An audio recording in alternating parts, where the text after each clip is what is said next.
Cinema పేరేంటిది? ఇడుపు కాగితం అనే పేరు పెట్టి, ఇడుపు కాగితం అంటే ఏందో అర్థమైతే లేదట. దాని మీద ట్రోలింగ్ చేస్తున్నారు. నేను ఒకటే మాట అడుగుతా ఉన్నా, ఇడుపు కాగితం అంటే అర్థమైతే లేదని కొంతమంది ఏదైతే మాట్లాడుతున్నారో, పోయి సినిమా యాక్టర్ పవన్ కళ్యాణ్ ఉన్నాడు, ఆయన అడుగురి, అర్థమైందో చెప్తాడు. ఆయనకు బాగా తెలుసు దాని అర్థం, వాడి ఖచ్చితంగా చెప్తాడు. మా భాష మీద అవహేళన చేసినందుకే ఇలా రాష్ట్రం వచ్చింది. ఇంకొకసారి అటువంటి వెకిలి ప్రయత్నం చేయకండి.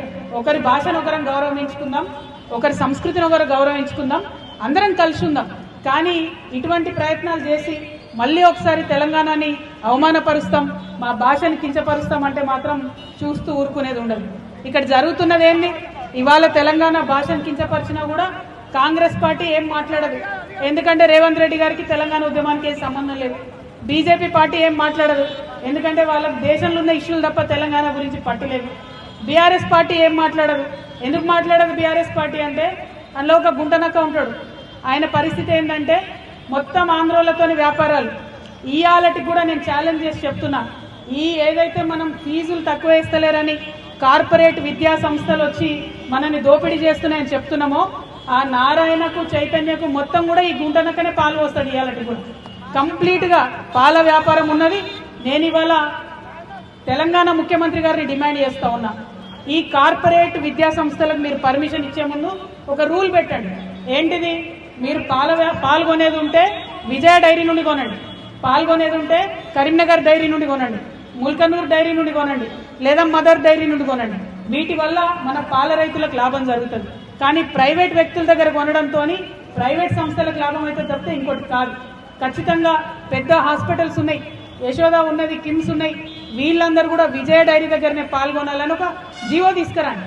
ఎందుకంటే ముఖ్యమంత్రి మేము మొన్నటి నుంచి అడుగుతున్నాం, ఫీజులు నియంత్రించండి, ఫీజులు తగ్గించండి అంటే ఇంతవరకు ఆయన మాట్లాడతలేడు. కాబట్టి నారాయణ చైతన్య, ఈ హాస్పిటల్స్, ఈ మల్లారెడ్డి యూనివర్సిటీలు, వేల మంది స్టూడెంట్స్ ఉన్నటువంటి అందరూ కూడా విజయ డైరీ దగ్గర పాల్గొనాలనే ఆర్డర్ తేవాలని చెప్పి ముఖ్యమంత్రి గారిని నేను డిమాండ్ చేస్తున్నాను. ఎందుకు ఈ మాట అంటున్నామంటే, ఇలా నారాయణ చైతన్య కాలేజ్ ఉంటే వేల మంది బట్టలు ఉతుకుతారు. ఆర్డర్ మాత్రం ఇక్కడ మన రజక సొసైటీలకు రావు, రజక సోదరులకు రావు. వాళ్ళు హెయిర్ కటింగ్ చేస్తారు వేల మంది పిల్లలకు. మన నాయి బ్రాహ్మణ సోదరులకు ఒక్క ఆర్డర్ కూడా రాదు. బోలెడన్ని వేలాది కుర్చీలు కొంటారు, ఒక్క ఆర్డర్ కూడా మన విశ్వకర్మలకు సోదరులకు రాదు. అంటే ఇక్కడ పెడతారు విద్యా సంస్థలు, ఇక్కడ పైసలు సంపాదిస్తారు, మరి ఇక్కడ వాళ్ళకి మాత్రం లాభం లేదు. టీచర్లు కూడా ఇవాళ 80% బయట నుంచి తీసుకొస్తా ఉన్నారు. అది కుదరదు. కేరళ నుంచి, ఆంధ్ర నుంచి, అక్కడిక్కడ నుంచి తీసుకొచ్చి టీచర్ జాబ్లు ఇస్తున్నారు. ఇప్పుడు నార్త్ ఇండియా స్కూళ్ళు వచ్చినాయి, వాళ్ళు నార్త్ ఇండియా నుంచి బాత్రూమ్లు కడిగేటోళ్ళు కూడా తెచ్చుకుంటున్నారు. మరి ఇక లోకల్ వాడు ఏం చేయాలి చెప్పండి? ఖచ్చితంగా ఛత్తీస్గఢ్ నుంచి, బయట దేశాల నుంచి, బయట రాష్ట్రాల నుంచి తీసుకురావడం కాదు, లోకల్ ఎంప్లాయ్మెంట్ కావాలి. మన యొక్క లోకల్స్ యొక్క హక్కుల పరిరక్షణ కోసమే టీఆర్ఎస్ పార్టీ పనిచేస్తుంది. కాబట్టి మేము గల్లా ఎగరేసి చెప్తున్నాం, ఈ అనకొండలు ఏవైతే ఉన్నాయో, ఏ అనకొండలైతే మన తెలంగాణ ఉద్యమాన్ని అడ్డుకున్నాయో, ఏ కార్పొరేట్ శక్తులైతే ఉన్నాయో వాటికి పాలు పోషిస్తున్నదే మన గుంటనక్క. అందుకే బీఆర్ఎస్ పార్టీ వాళ్ళు ఏం మాట్లాడరు దీని మీద. తెలంగాణను తిట్టినా మాట్లాడరు, తెలంగాణ బొమ్మను మార్చినా మాట్లాడరు, ఎక్కడెక్కడో సినిమా యాక్టర్లు వచ్చి మనల్ని అవమానం చేసినా మాట్లాడరు. వాళ్ళకి ఆ సోయి లేదు. తెలంగాణ ఉద్యమంతో పేగు బంధం తెగిపోయింది. కాబట్టి అలా రక్షణ సేన నుండి ఉద్యమకారులందరినీ కోరుతా ఉన్నాం, మీకోసం ముందుండి మేము పోరాటం చేస్తాం.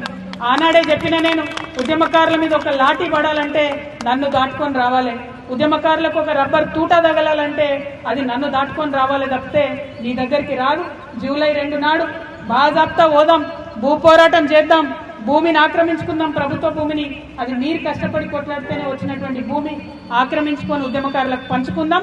అందరూ కూడా జూలై 2 నాడు జరిగేటటువంటి భూ పోరాటానికి తెలంగాణ వ్యాప్తంగా ఉన్న ఉద్యమకారులందరూ కూడా తరలి రావాలని కోరుతూ, మరి ఉప్పల్ అంటేనే ఉద్యమకారుల అడ్డా, ఇటువంటి అడ్డాలో జెండాలు బాతిండ్రు.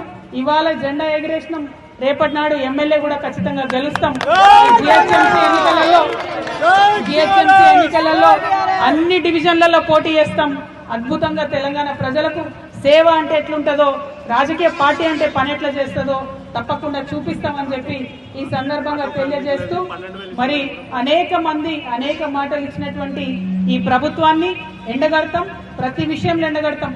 పెన్షన్ పెంచుతామన్నారు, పెంచలేదు. ఆటోలకు పైసలు ఇస్తామన్నారు, ఇయ్యలేదు. 2 లక్షల ఉద్యోగాలు ఇస్తామన్నారు, ఇయ్యలేరు. తులం బంగారం ఇస్తామన్నారు, ఇయ్యలేదు. మరి ఇవన్నిటిని కూడా మాట్లాడతాం. మా అక్క చెప్తుంది పింఛన్ వస్తలేదని, పింఛన్ గురించి కూడా ఖచ్చితంగా మాట్లాడతామా. Thank you. జై తెలంగాణ, జై తెలంగాణ, జై TRS, TRS party, TRS party, జై తెలంగాణ, జై తెలంగాణ.